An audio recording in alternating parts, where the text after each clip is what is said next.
नमस्कार. आज आपण एका इंटरेस्टिंग प्रवासाबद्दल बोलणार आहोत.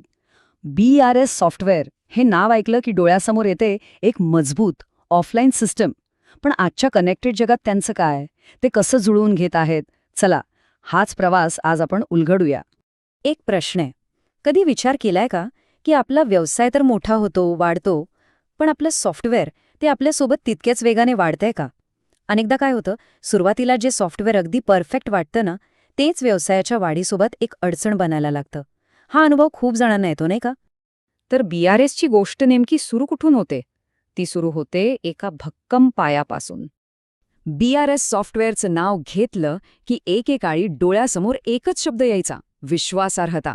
म्हणजे विचार करा, एक असं ऑफलाईन ERP सोल्युशन जे तुमच्या ऑफिसच्या लोकल नेटवर्कवर म्हणजे लॅनवर इतकं मस्त आणि स्थिर चालायचं की काम थांबण्याचा प्रश्नच नाही.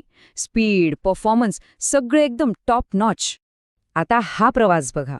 या टाईमलाईनवर नजर टाकली की सगळी गोष्ट अगदी स्पष्ट होते. सुरुवात झाली एका स्थिर ऑफलाईन ERP पासून, एकदम बेस्ट. पण मग काय झालं? क्लायंट्स मोठे झाले, त्यांचा व्यवसाय वाढला, वेगवेगळ्या शहरांमध्ये शाखा उघडल्या आणि मग त्यांना गरज वाटू लागली की अरे, आपल्याला ऑफिसच्या बाहेरूनही काम करता यायला हवं, रिमोट ॲक्सेस हवा. आणि बरोबर याच गरजेतून BRSने स्वतःला बदललं, आपल्या कक्षा रुंदावल्या आणि कनेक्टिव्हिटीचे नवे मार्ग शोधले. पण थांबा, हा बदल का गरजेचा होता? ह्यामागे कारण काय होतं? उत्तर सोपं आहे. कारण जग बदलत होतं, व्यवसायाच्या गरजा बदलत होत्या. आजच्या काळात व्यवसायांना काय हवं असतं? विचार करा. एक तर रिमोट ॲक्सेस हवा, म्हणजे टीम कुठूनही काम करू शकेल. मग मल्टी लोकेशन ऑपरेशन्स, म्हणजे वेगवेगळ्या शहरांमधल्या शाखा एकत्र जोडता आल्या पाहिजेत. इतकंच नाही, तर वेगवेगळ्या डिव्हायसेसवरून म्हणजे लॅपटॉप, मोबाईलवरून सॉफ्टवेअर वापरता यायला हवं. आणि हे सगळं करताना खर्चावर नियंत्रण, ते तर पाहिजेच. आणि सगळ्यात महत्त्वाचं, आपला डेटा आपल्या ताब्यात हवा.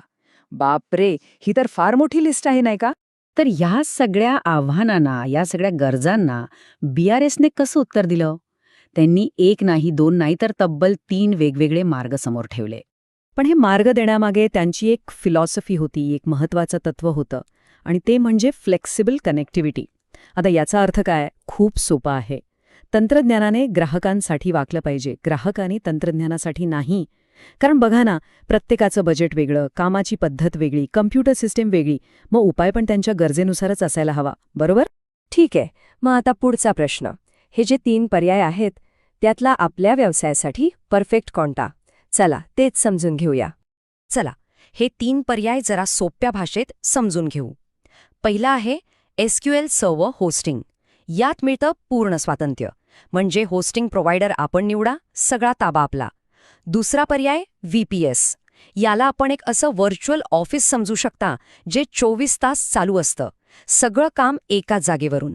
पण इथे एक शिस्त पाळावी लागते, ती म्हणजे डेटा बॅकअपची जबाबदारी आपली. आणि तिसरा VPN आधारित ॲक्सेस.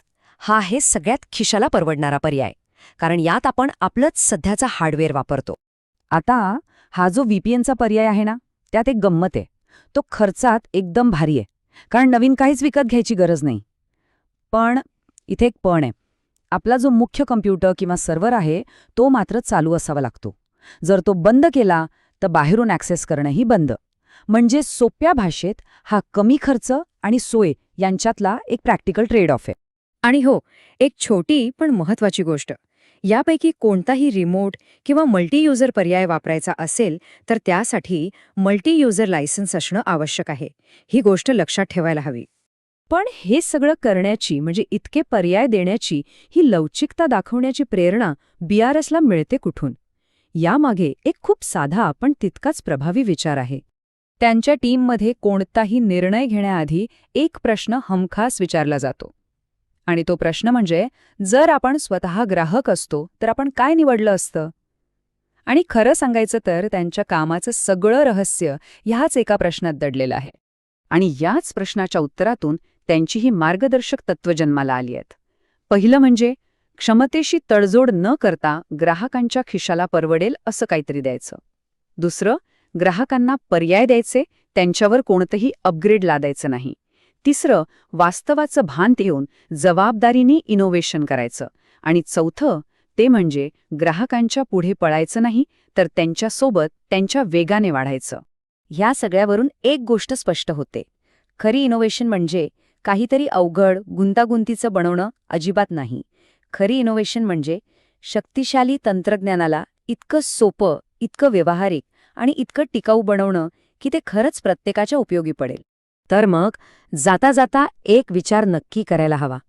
आज आपण जे टेक्नॉलॉजी वापरतो, मग ते कोणतंही सॉफ्टवेअर असो, ते खरंच आपल्याला आपल्या गरजांना डोळ्यासमोर ठेवून बनवलं गेलं आहे का? की आपणच त्या टेक्नॉलॉजीसाठी स्वतःला बदलत चाललो आहोत? विचार करण्यासारखी गोष्ट आहे, नाही का?